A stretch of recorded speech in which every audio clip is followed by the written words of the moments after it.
This is Tales of Swordfall.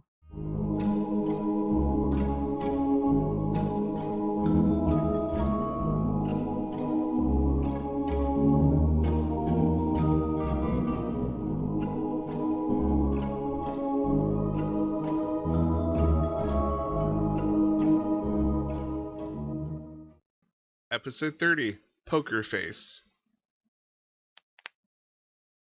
Hello, I'm Paul, and this is Tales of Swordfall. Who am I with tonight? Hey, I'm Gats Righteous. I'm playing Tyrker Floki-san, the Wood Elf Rogue. Here with Vera and Butterfly playing Rayanne, the human sorceress / rogue. I'm Ammon, and I'm playing Ash, the Fire Genasi Eldritch Knight. And I'm Phoenix, and I'm playing Nilkis, the Tiefling Fighter. And I'm Luke Skytracker, and I'm back! Finally! Woo! Yay! Welcome back. I'm very happy to be here. Welcome back. So, let's go over the last few episodes, because a lot happened. Tyrker got knocked out, came to, found out that the puzzle piece was stolen. You all know that they're going to the city of Swordfall. I almost said City of Tailspin. Wow. Oh, wow. Okay, so you guys lost a puzzle piece. You still have one puzzle piece. You know that... I didn't lose it. Oh, no. You guys lost it. No. Yeah, some a-hole named Murdoch came in and sweet-talked his way to your hearts. Or at least to mine. It was my fault. I was the cameo. And you know the next piece is somewhere in Swordfall, so you decide to go there, and we kind of fast forward it, so you guys went your way into Swordfall, and here's my question for everyone. We know there's a North Gate, and it kind of goes through Love Oak and the Old Cemetery, which there's always problems at the Old Cemetery. Which, you know, was fairly easy to get to. And then there's the western entrance, which you could have gotten to very easily at the place you were at. So... Do we take the direct north and south road, or do we take the western road? Is that what you're wondering? Yep. Well, I don't know about you, but I have no urgency to go back by that graveyard. Who are you talking to? The party. As we're choosing which route to go real quick. A lot of bad things have happened there. We've encountered owlbears. I've had an axe run through me. We've encountered... Nort got that necklace, and she looks at Nort. Nork tries to ignore the fact that you're, saying that he obtained a cursed item. Just bringing that shame Does back. Rayanne have a hood on her cloak, or like a hood on? At least two. Yeah, she doesn't have it on her head, but she has it available. Milkus is gonna go over to her, and he's gonna try to pull your hood over your head. And he's gonna go, "Hey, listen, blockhead, don't be walking around with your head up high without your hood on." Hey, watch it.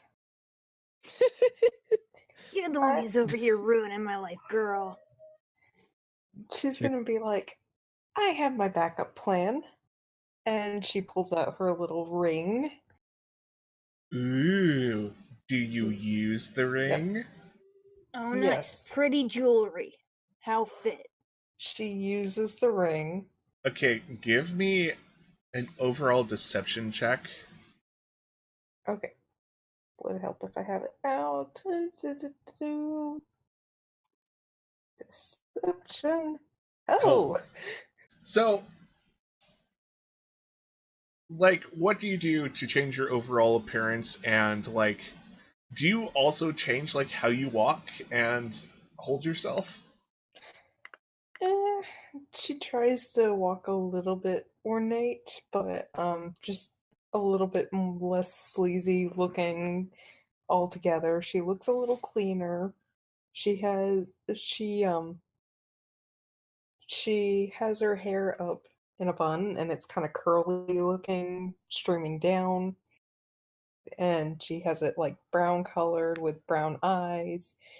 Her facial structure is pretty much the same. It's just a cleaner looking face and different hair and eyes. So he's just like completely stunned. He's just like, okay, whatever, that works. Just shrugs. Yeah, that's good. Yep. And I'm just gonna check that item really quick because I think it does have a DC to roll against.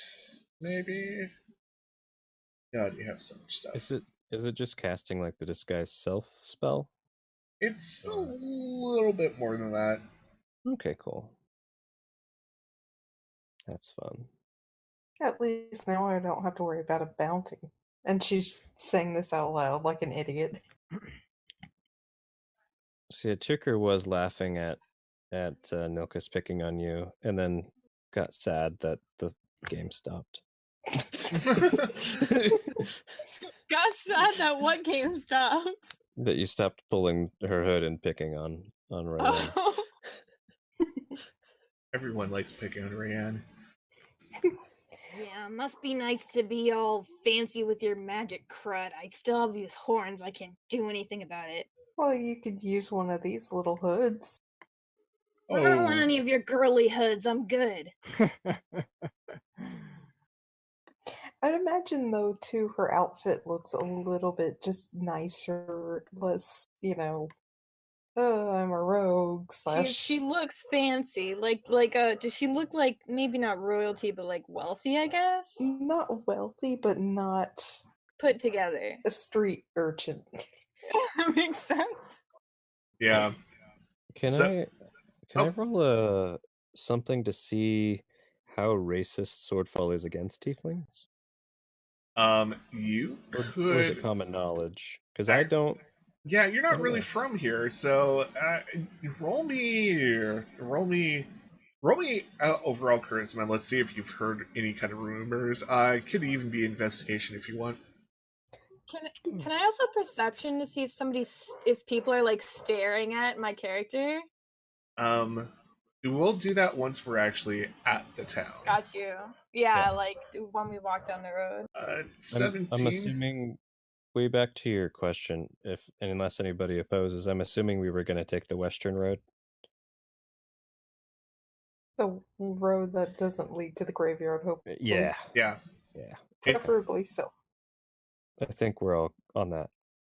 So, Tyrker starts thinking back to rumors that he's heard about the city of Swordfall, and you have heard that they do kind of frown upon the monster races like half-orcs and orcs and goblins and kobolds. They're okay with certain kind of elves.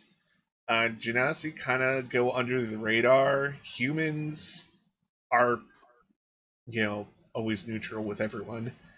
But you do know that in Swordfall and in some other countries that you don't really remember the name of, like some of the richer families that control like some trading companies and stuff are tieflings. So maybe they treat tieflings a little bit better. But that's just rumors that you've heard.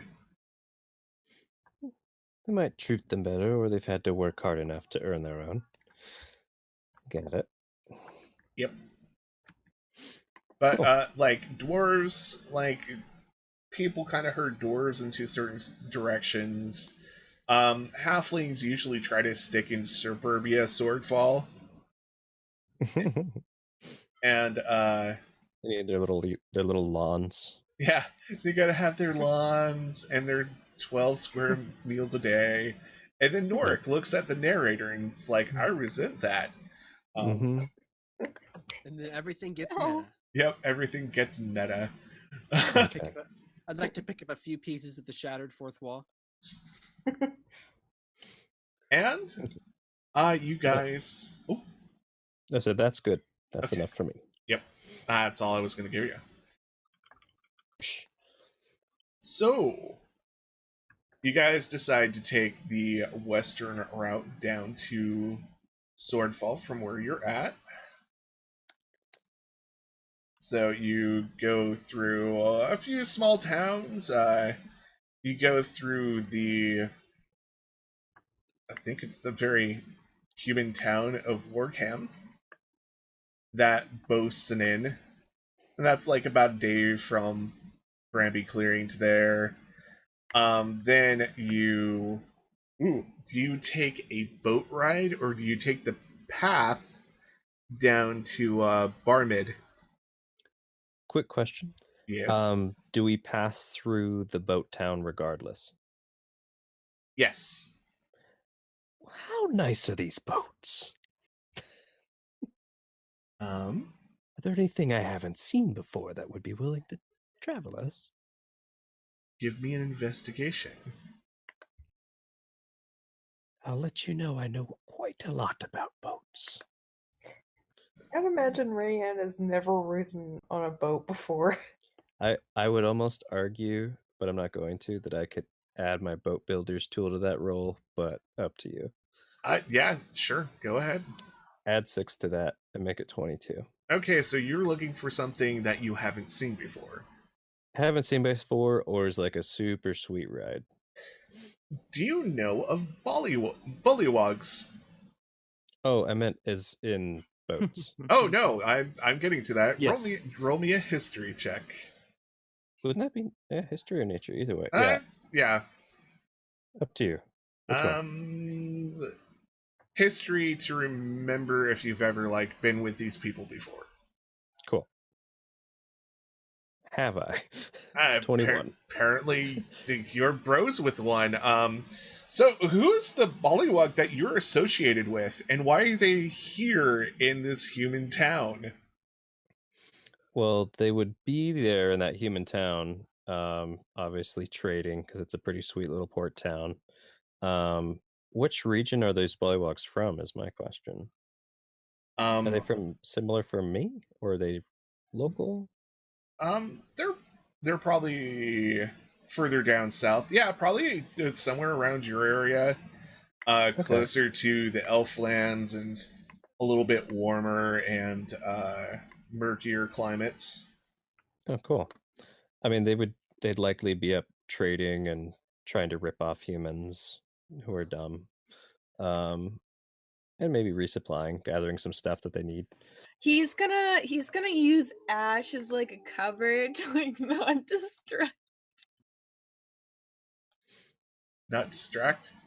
He's like super paranoid of people like Could Ray finding him. Look to see if there's something that could cover Cornelius's head?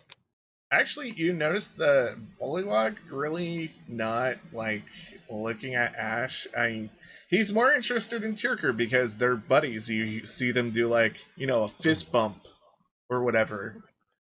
And but just in case for Swordfall too, because we do have some luggage. Oh yeah, you do have that wagon with a body in it and the demon armor and all that stuff. Mm-hmm. Actually, the bullywug is probably the only guy who can take you down the river and probably through the... Actually, do you guys want to go to the port of Swordfall? Yeah, it seems a lot easier since we're going to be on a boat. Yeah, that makes sense. I mean, I'm going to guess that this bullywug, the way Tyrker would have described and remembered him, is by some physical feature that made him stand out, since they all have some unique patterns on them. I don't know. I was unfruitful in my random name generator. How about this? Quest. Fire Spot, because he has red dots all over him. Yeah, Fire Spot sounds perfect. Yeah. Fire Spots. Oh, hey, Fire Spots. And he, since he can't really speak common, it's kind of out of his range. He gives you a sign language that, it's kind of a quick, I'm doing awesome, how you doing? I'm assuming it's not Thieves' Cant or Primordial. Do you know Thieves' Cant? And Primordial, yes. Well, it's probably Thieves' Ooh. Cant then. Oh, I'll just say that in Thieves' Cant. I'll Yeah. wave at him and Rayanne is listening in on this.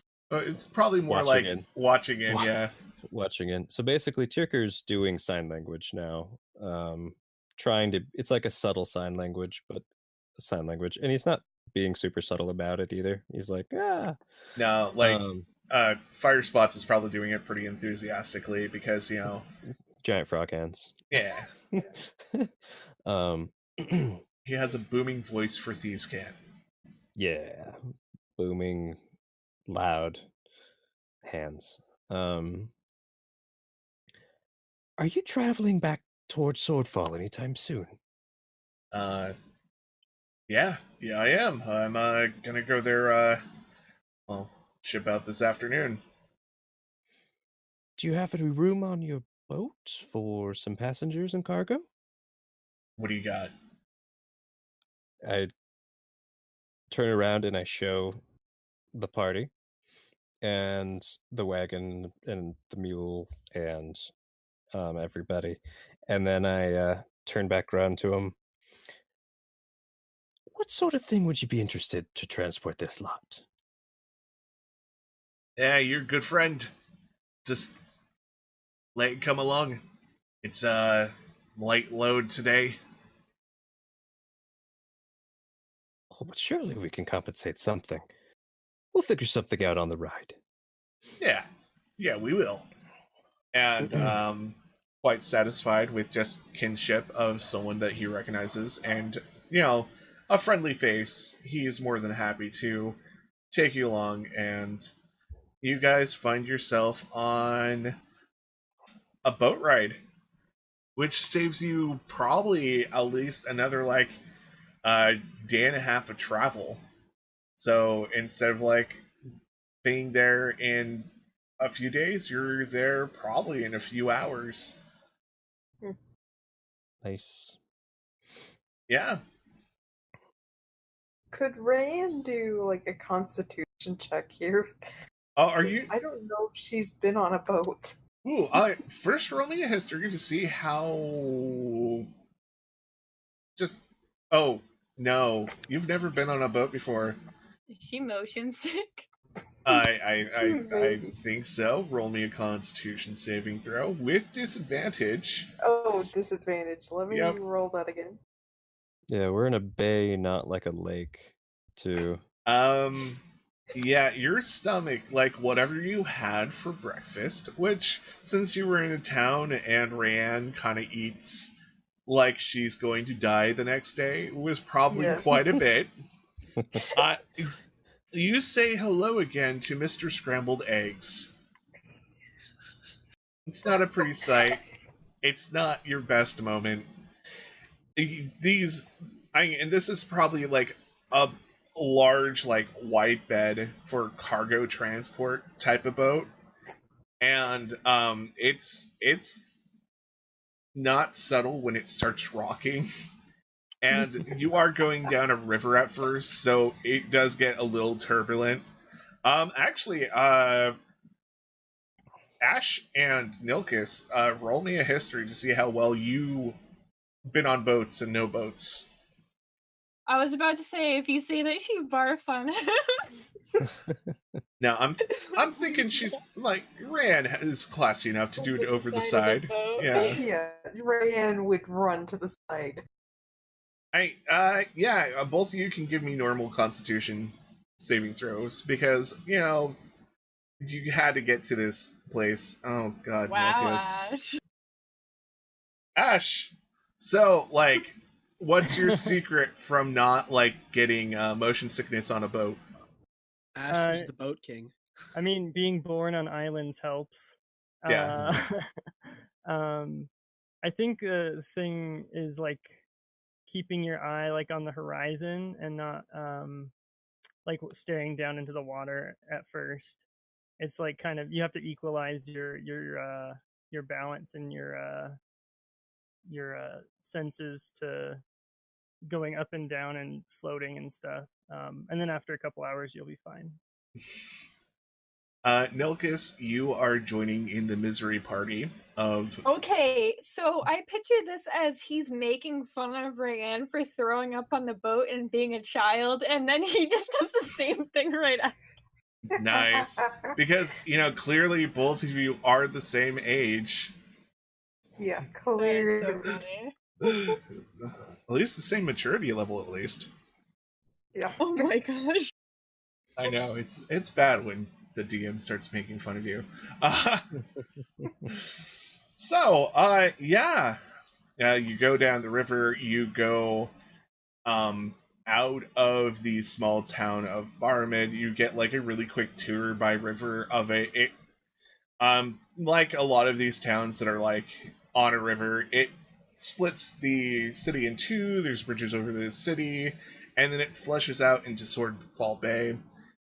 You guys can clearly see Swordfall off in the distance, and the large flat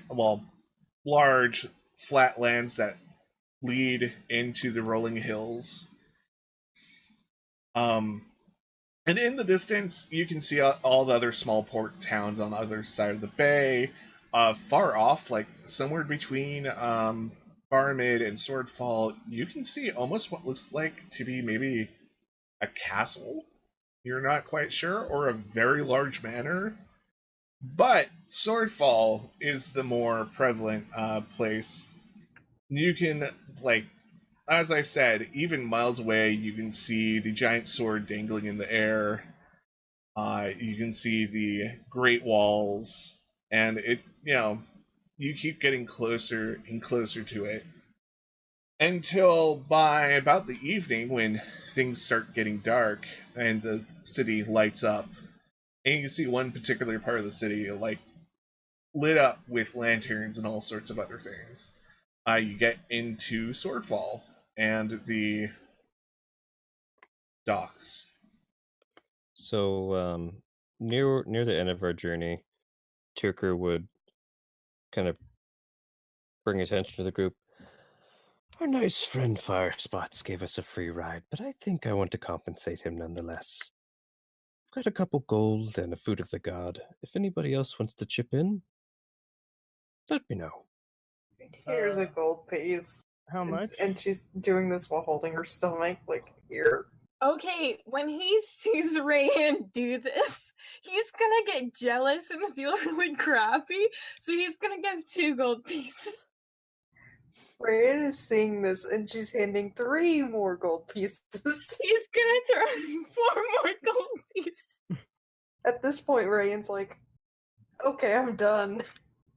So, okay. Turker has his hands He's open, so and satisfied they just had a bidding war against nothing in his hands. So he's got that many.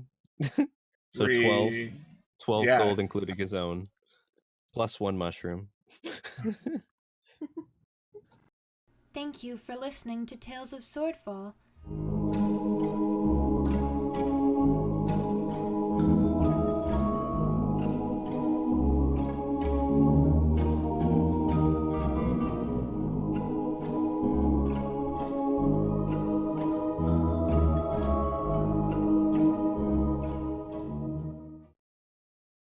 Please consider listening to these podcasts.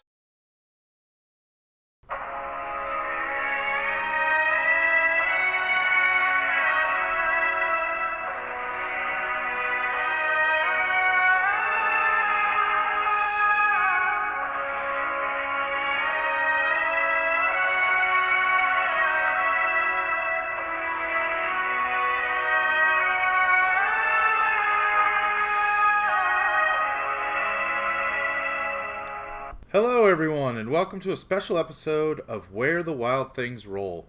My name is John, and I will be your host and DM for this 5th edition actual play Dungeons & Dragons podcast set in the world of Ravarna. This podcast might be a tad different from others you've listened to. The 2 players will be my 12-year-old son Kinnick and my 10-year-old daughter Kaylee, as they learn to play D&D through their very first campaign. We will pick up with our adventurers as they finish their time at Paduke's Adventurers Guild, as they take their practical exams in dungeoneering, magical beasts, weapons and armor, puzzle solving, diplomacy, history of the world, and magical cause and effect before they are set out into the world. Can our two adventurers pass their classes and become full-fledged members of the Adventurers Guild? You'll have to tune in and find out next time on Where the Wild Things Roll.